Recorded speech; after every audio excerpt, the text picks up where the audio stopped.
ரொம்ப நாள் கழிச்சு அம்மாவும் என் தங்கச்சியும் பேபி ஆரினை பார்க்க சின்ன சேலம் வந்திருந்தாங்க. அவங்கள கூட்டிட்டு அப்படியே வாரச்சந்தைக்கு போகலான்னு சொல்லிட்டு, சின்ன சேலமில் எப்போவுமே தேர்ஸ்டே வாரச்சந்தை போடுவாங்க. அங்கே வெஜிடபிள்ஸ்லாம் வாங்கலான்னு போயிருந்தோம். ஆல்மோஸ்ட் எல்லா டைப்ஸ் ஆஃப் காய்கறிகளும் நம்ம இங்கே வாங்க முடியும். சொரக்காய், கேப்சிகம், பீட்ரூட், ஸ்வீட் பொட்டேட்டோ இதெல்லாமே இங்கே கிடைக்கும். சாலிட் ஸ்டார்ட் பண்ணதுலேருந்து பேபி ஆரினுக்கு அப்பப்போ மோஷன் போக ரொம்ப கஷ்டப்படுறாங்க. ஸோ அதனால் ஃபைபர் ரிச் காய்கறிகள் வந்து அதிகமாக தரேன்.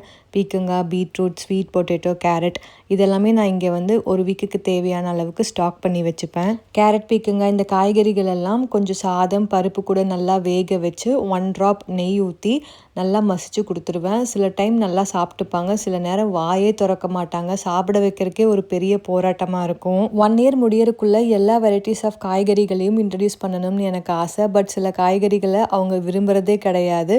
பட் நம்ம ட்ரை பண்ணலாம், கொடுத்து பழகலாம்னு நான் இப்போ யோசிச்சிருக்கேன். என் ஹஸ்பண்டுக்கு கொத்தமல்லி புதினா சட்னினா ரொம்ப பிடிக்கும். ஸோ அதுக்கும் இன்க்ரீடியன்ஸ் வாங்கிட்டு சாம்பாருக்கு அண்ட் டெய்லி லஞ்சுக்கு தேவையான காய்கறிகளையும் வாங்கிட்டு அங்கேருந்து கிளம்பிட்டோம். நீங்கள் சின்ன சேலமில் இருக்கவங்கன்னா இந்த வாரச்சந்தைக்கு போயிருக்கீங்களான்னு மறக்காமல் கமெண்ட் பண்ணுங்கள். ஆல்மோஸ்ட் எல்லா காய்கறிகளையும் இப்போல்லாம் நான் இங்கே தான் வாங்குறேன். அண்ட் நானும் என் தங்கச்சி ஒரு 2 பெரிய பிக் ஷாப்பர் அளவாக திங்ஸ் எல்லாம் கேரி பண்ணிட்டு போயிருந்தோம். அப்படியே என்ட்ரன்ஸில் வாழைப்பழம் இருந்துச்சு, அதுவும் ஒரு சீப்பு வாங்கிட்டோம். ஏன்னா பேபி ஆரினுக்கு இப்போல்லாம் ஒரு அரை வாழைப்பழமாச்சு டெய்லியும் கொடுத்துட்றோம். ஸோ காய்கறிகள்லாம் வாங்கிட்டு ஒரு அழகாக டெய்லியாப்பவும் 2 வாங்கிட்டு அங்கிருந்து கிளம்பிட்டோம்.